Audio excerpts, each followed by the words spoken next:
Ragnar Crimson is absolutely one of the best shows in this season. Its popularity rivals Shihadena Paladin Season 2, meaning absolutely no one is talking about it. It's by 6 feet deep like my Uber driver from last night. His body will never be found. What's up, degenerates? It's me, Nee, coming back after and today I'll be talking about a show that no one is talking about. Kind of like my YouTube channel. So few people are talking about this show that reaction massive channels literally don't have enough reactors to make a video out of it. This show is literally bad for the content stealing community. But just because something is not famous doesn't mean it's not a masterpiece. So, is Ragnar Crimson a masterpiece? Absolutely fucking not. But is Ragnar Crimson stupidly fun to watch? Absolutely yes.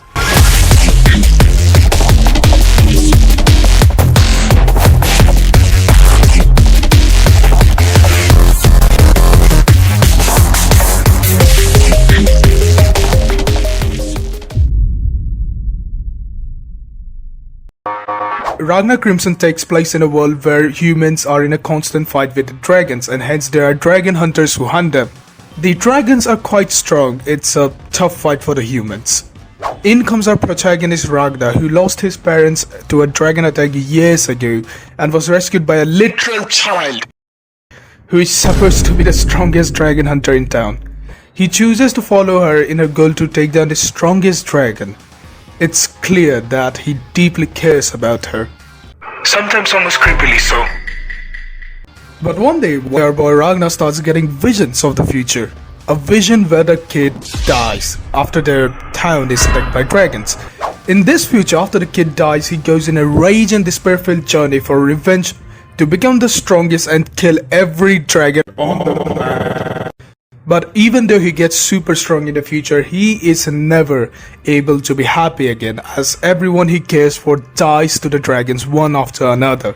Ragnar gets this nightmarish looks into the future many times until one day his fear starts to come true as the attack on his town begins. But their town isn't the only town under attack. All 7 major cities of the Kingdom of Lesse are under attack by the dragons. Now I need to give you a bit of context here. The strong dragons that the hunters have been fighting all along, they're almost nothing. There are many classes of dragons, and the ones that the dragon hunters fight are some of the lowest among these. The highest class of the dragons are called the superior dragons, who are chosen by the dragon god himself. These are humanoid dragons, and they are insanely powerful, to the point that the higher-ups within the superior class are almost godlike entities compared to human. A single one of these can destroy entire armies and cities. They usually don't even get involved in human matters because they see humans as nothing more than insects. Like, do you as a human go by your day thinking about the matters of the ants? That's how insignificant humanity is to these superior dragons. That is the power imbalance between the dragons and the humans. Getting back to the story, Ragnar comes face to face with one of these superior dragons and gets knocked out. In his unconscious state, he gets to talk directly to his future self. One thing leads to another, and the future self is able to transfer his powers to the present self in exchange of a certain price. Ragnar then uses these powers to take down the superior dragon, and episode 1 ends there. And I didn't like it. It was fine, like till this point the show wasn't anything particularly special.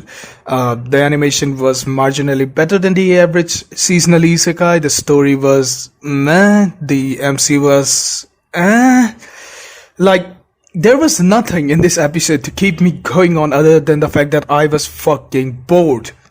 But praise the Lord that I clicked on episode 2 because the anime was about to be carried by the second half of its own name. We were about to meet Crimson.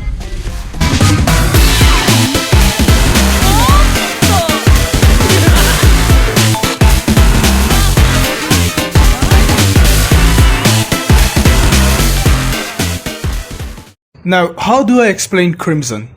She's fucking nuts. I'm not talking slightly cuckoo in the brain. She is batshit crazy. Remember I told you about superior dragons, right? Well, she is one of them.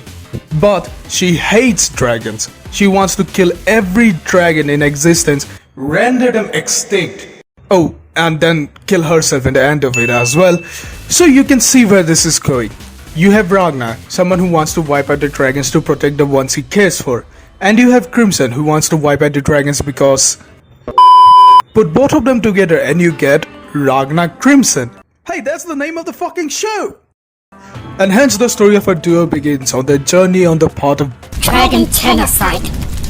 Oh, and the kiddo, they just throw her out of the fucking country to be safe. Yeah, it's a stupid and edgy show, but what makes this show stand out is Crimson herself. She carries this show so hard. She is an inhumane, manipulative, psychopathic menace with a sense of humor, and that makes her super fun to watch. You can tell that even the staff had fun making her. Her crazy facial expressions are a work of art, and her voice acting is just... 筋肉痛全盛期のヘロヘロパンチなぞ食らうか。レバーレバー She's unpredictable as well, which adds to her entertaining factor. Like, there was this scene where she takes a group of dragon hunters to buttfuck nowhere and opens some kind of a magical door to reveal.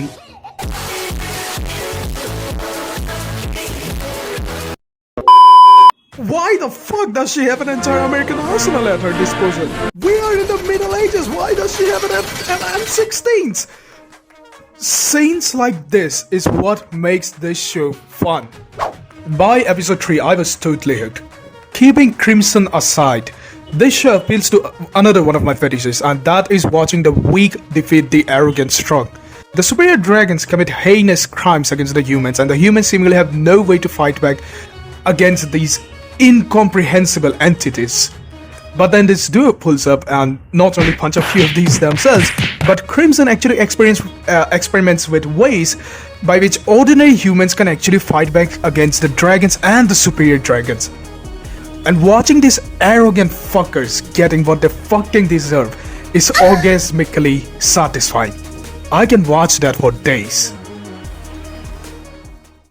So yeah, that's basically Ragnar Crimson, an edgy and stupid show carried by one batshit crazy bitch and the satisfying feeling of fighting back. Is this something special? Absolutely not. Will anyone talk about this show after this season ends? Absolutely not. But is it insanely fun to watch? Absolutely fucking yes.